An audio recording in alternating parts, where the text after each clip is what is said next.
Welcome to our deep dive into Tyrannical Minds, Psychological Profiling, Narcissism, and Dictatorship, a brilliant exploration into the psyche of some of history's most infamous leaders. Written by Dr. Dean Haycock, a neuroscientist and science writer, the book illuminates the patterns of thought and behavior that categorize dictatorial minds. Dr. Haycock employs his expertise in neuroscience to provide a clear psychological portrait of individuals who have had a detrimental impact on societies worldwide. With a unique blend of historical analysis, psychological profiling, and exploration of narcissistic personality traits, he paints a vivid picture of what happens when power and mental instability combine. Key point 1: Narcissism.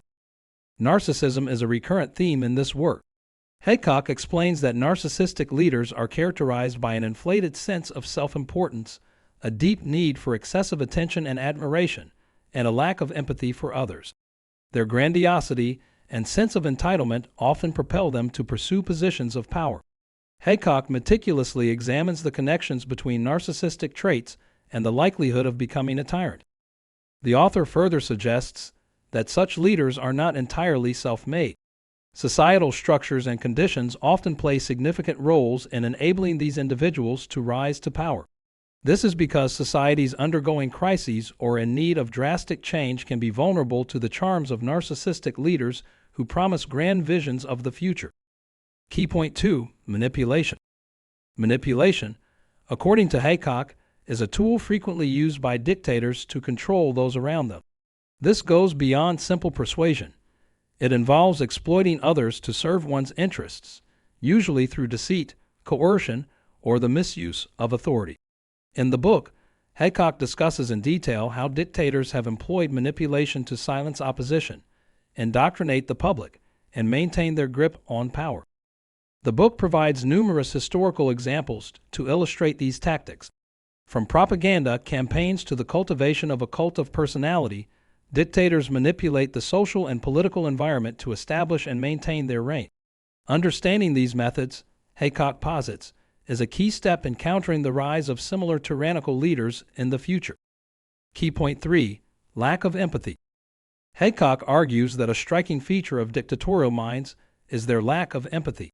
These leaders are usually unmoved by the emotional states of others and often disregard the well-being of their citizens in favor of personal or political gains.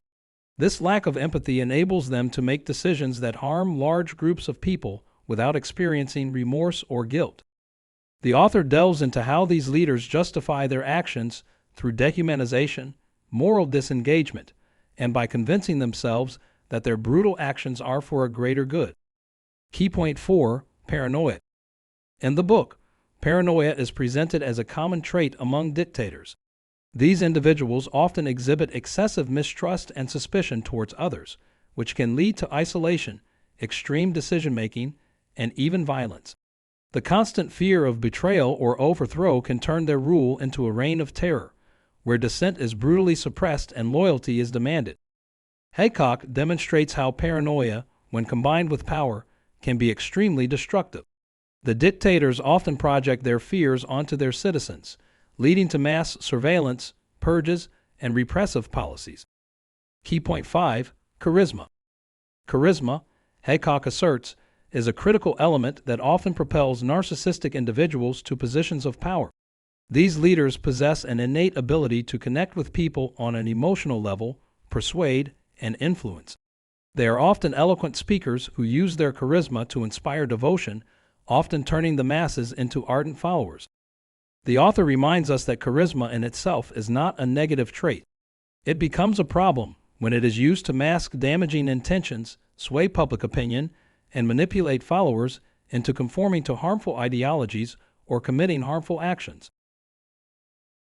Key point 6: Illusion of invincibility. Haycock explores the dictators' frequent illusion of invincibility, the belief that they are untouchable and destined for great things.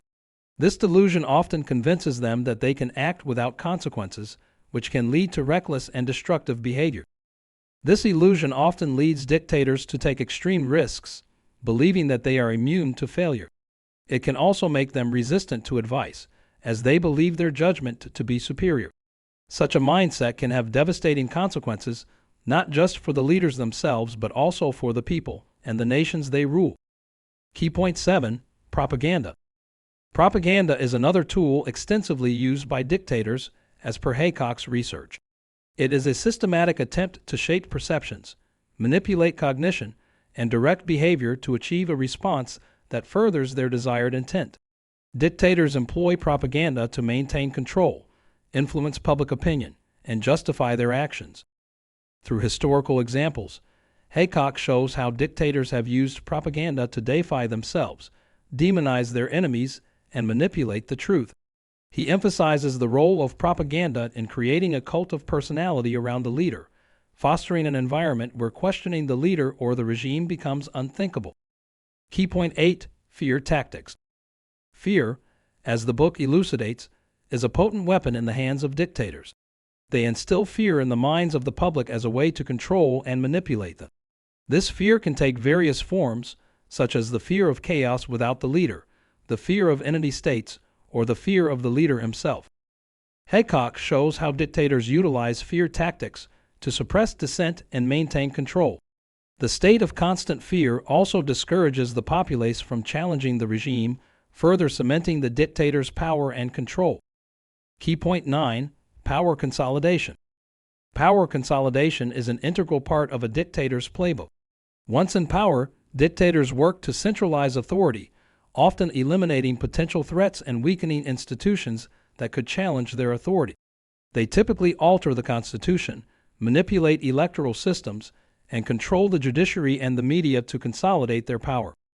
Haycock elaborates on the methods employed by dictators to amass power and warns about the potential danger of unchecked power in the hands of a single individual.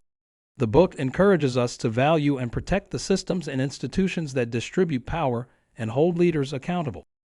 Key point 10. Groupthink. Lastly, Haycock delves into the concept of groupthink, a psychological phenomenon that occurs within a group of people where the desire for harmony or conformity results in an irrational decision-making outcome. Dictators foster groupthink within their inner circles and the wider populace to discourage dissent and foster a unified front. Groupthink, as Haycock explains, can lead to disastrous decisions as it discourages critical thinking and individual responsibility. By promoting a singular narrative and suppressing contrary opinions, dictators can manipulate the populace into supporting their regime and policies. Tyrannical Minds is an insightful exploration of dictatorial behavior that illuminates the intersection of individual psychology, leadership, and society's role in the rise of dictators. The lessons from the book can be extrapolated to real life and business, especially when it comes to leadership styles. We're reminded to be wary of leaders who exhibit traits of narcissism, manipulation, lack of empathy, and paranoia. We're encouraged to foster environments that promote empathy, accountability, and transparent communication. In business, a leader with unchecked power and narcissistic traits could lead to an unhealthy work environment and business failure. By fostering an environment that values empathy, promotes critical thinking, and encourages diverse opinions, businesses can thrive and avoid the pitfalls discussed in Haycock's book. In conclusion, Tyrannical Minds is more than a study of dictators. It's a cautionary tale about the dangers of unchecked power and the susceptibility of societies to charismatic yet destructive leaders. It urges us to learn from history and to recognize the signs of tyranny before they take root. Thank you for joining us today. We hope this exploration of tyrannical minds, psychological profiling, narcissism, and dictatorship has provided insights not only into the psyche of dictators, but also how to prevent such destructive leadership patterns in our societies and personal spheres. Stay vigilant, stay informed, and remember, the power to shape our societies lies with us. Until next time.